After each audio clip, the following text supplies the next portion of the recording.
Konnichiwa. Bonjour à tous, c'est David, je suis français et nous sommes ici devant la gare de Shizuoka. J'habite à Shizuoka depuis pas mal d'années déjà et je travaille ici, mais l'une des questions que vous pouvez vous poser, c'est est-ce facile lorsqu'on est étranger de faire ses courses à Shizuoka? Alors pour répondre à cette question, nous allons directement en centre-ville et nous allons passer par les passages souterrains. Allez, c'est parti! Dans les passages souterrains de Shizuoka, il y a plein de plans comme celui-ci qui nous indiquent les lieux importants de la ville. Et c'est écrit en 3 langues. C'est écrit en chinois, en coréen et surtout pour nous en anglais. Donc il n'y a vraiment pas de raison de se perdre. Allez, on y go! Il y a de nombreux panneaux d'indication avec tous les lieux importants. Et comme c'est également juste en dessous des caractères chinois-japonais, vous avez également donc en alphabet. Alors il n'y a vraiment pas de raison de se perdre, pas de souci, on continue. Ça y est, nous voici donc arrivés à la sortie des passages souterrains et grâce à ces nombreux panneaux d'indication, eh bien, on s'en est sorti comme sur des roulettes. C'était vraiment un jeu d'enfant. On monte. Voici la rue marchande de Gofukucho. C'est une des rues les plus importantes de Shizuoka. Il y a énormément de magasins ici, plein de choses.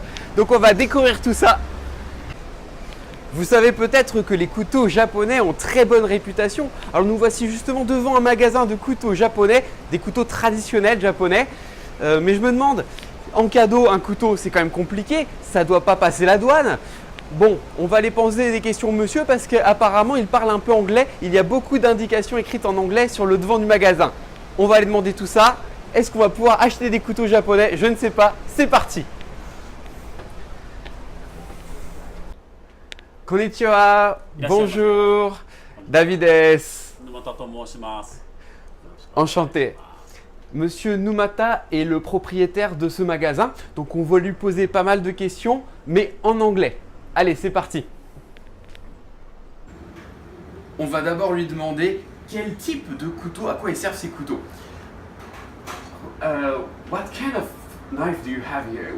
What is it for? Yes, we have all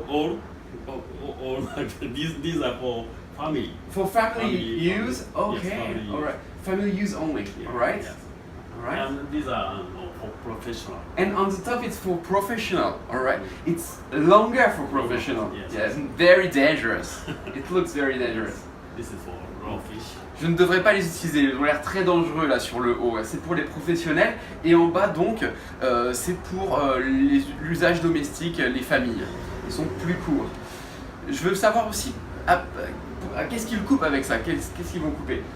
So what do you cut with it? What do you cut? Vegetables, fish? What do you cut? These are for vegetable and meat, fish, and Oh. all my team. Alright. Yeah. Donc pour les légumes, ça coupe vraiment tout, la viande, le poisson cru, vraiment tout. Très bien.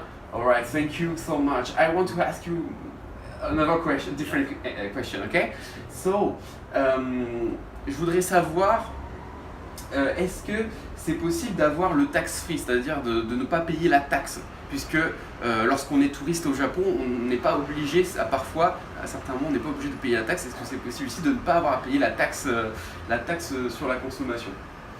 Can we, do we have to pay the tax when we are foreigners, when we are tourists in Japan? Yes. Or can we just buy with the tax free, you know? Yes. Is it possible? We can. Okay. Tax. Alright, no problem with that. Ok. Et une dernière question, donc c'est possible de payer sans les taxes, c'est tax free. Et dernière question, c'est la douane. Moi ça m'inquiète. Si on est touriste au Japon et qu'on doit acheter un couteau, est-ce qu'on va pas avoir des problèmes avec la douane? Comment faire? I'm thinking about, at the airport, it should be difficult to bring a knife, we can have some problem. So is it possible for a foreigner to bring it with him? Yes. Okay. You can bring your country in the luggage. Oh really? Yes. In the luggage? In luggage. In the luggage. Okay, but I cannot bring it in the plane, right? Aboard the plane. Aboard the plane, no, right? No. Not. Just in the luggage. In the In luggage is okay. Donc si c'est dans la soute, dans la valise, il n'y a pas de problème, mais il ne faudra pas le prendre évidemment avec vous dans l'avion, mais voilà, vous avez compris, c'est quand même possible. Très bien. Thank you so much. Merci beaucoup, Monsieur Numata. Thank you. Arigatou gozaimasu. Thank you so much for all your answers. Very nice. Very kind. Yeah. Vous voyez ce gap là derrière moi entre l'énorme bâtiment très moderne et le château. Voilà, on a un gap des générations. Alors qu'est-ce que c'est que ce château derrière moi? C'est le château Sumpu qui servait au gouvernement de Tokugawa Ieyasu, l'un des plus grands shoguns de la fin du XVIe et du début du XVIIe siècle. Alors maintenant, il n'y a plus vraiment de château, il ne reste que certaines parties, comme cette tour derrière moi et l'entrée. Ça sert essentiellement de pique-nique, notamment pour le hanami au printemps. Allez, on va y faire un tour.